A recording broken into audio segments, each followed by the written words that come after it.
Oh, we doing post-sale report? You know what? Come on, let's do it in here.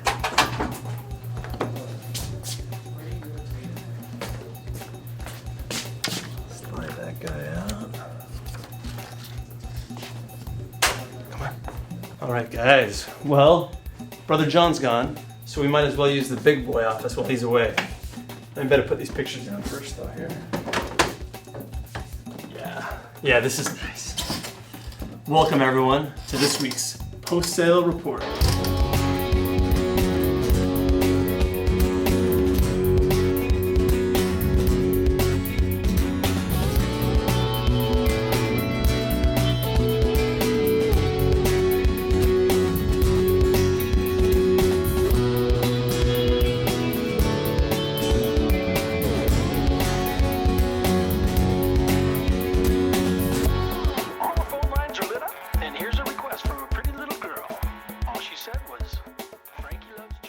Guys, normally we do this post-sale report on Tuesday so that we can let you know how the sale went.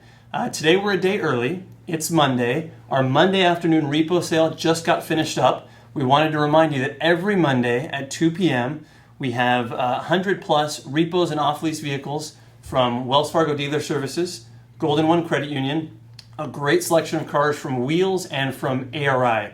Again, that's every Monday at 2 o'clock. Thank you to all of you who join us online. We want to also invite you to come and join us in the lane. It's a great opportunity to come and preview vehicles for the big sale on Tuesday as well.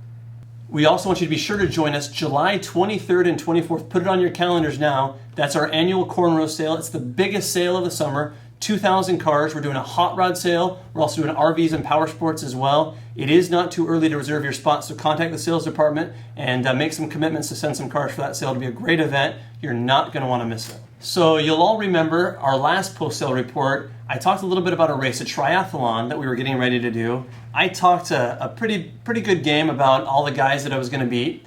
Who does this Corey Beto guy think he is? He thinks he can just infiltrate our tri group and come and run with us?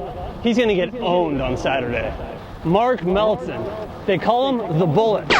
I think Mark Melton's more like a BB. Mark Melton, on Saturday, you're going down. You better watch out. Doug Brasher, my cousin Doug, he thinks he's so great. He's got home field advantage there in Boise. He's got the perfect athlete's body. He's got that aerodynamic haircut. Doug, you're going to get owned on Saturday. I'm happy to report Ironman Boise 70.3 has come and gone. I did put away a couple of the guys, Corey Beto, Mark the Bullet Melton. However, I came up a little bit short against my cousin Doug Brasher. Now I know I did talk a big game, and I probably deserve to eat a little bit of crow because I didn't quite deliver against Doug. But well, just because of that, I think it is time to eat a little bit of crow. So I've had Sonia in the cafeteria cook up a little bird for you, and I think it's time that you put away a little crow. All right. Doesn't look very appetizing, but let's see. I'll give it a go. Wait, you know what? I don't think I need to eat this, Steve. Fact is, I know I don't need to eat this. Let me tell you a few reasons why I don't need to eat that crow. I beat Doug on the swim. I beat Doug on the bike. Doug beat me on the run. Doug has that aerodynamic haircut. Boise's like 3,000 feet, and I'm not used to training at altitude. You know, I'd been training to do a 56-mile bike, and due to bad weather and worries about hypothermia, they cut it down to 15 miles. Man, I was training for 56. I would have dusted him.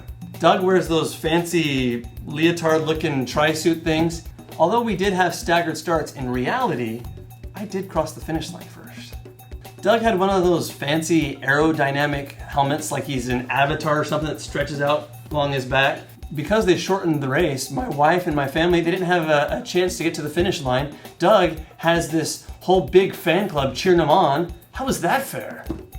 I have it on good authority that there's a pretty decent chance that had they done pre-race screening for performance-enhancing drugs, Doug wouldn't have passed. So I'm living out of my suitcase, in Boise. I woke up race day morning, scrambling trying to get all my gear together. I couldn't find my lucky Superman underwear. All of those excuses aside, Doug, congratulations. You did beat me. However, what I've learned from this experience is that you're not a machine. I got close enough to beating you, Doug, that now I know that I can do it. There is a race. coming up. Ironman 70.3 California. It's in March, down in Oceanside. Doug has said that he doesn't want to do that race because it doesn't fit into his schedule. Well, guess what, Doug? I'm going to be there, and I want a rematch. So guys, help me out. Anybody who talks to Doug, you talk to him, you tell him that I'll be in Oceanside come March. And Doug, hopefully we see you there. And this time, Doug, I'm going to bring my Superman underwear. Guys, thanks for joining us. We'll see you next week in the lane.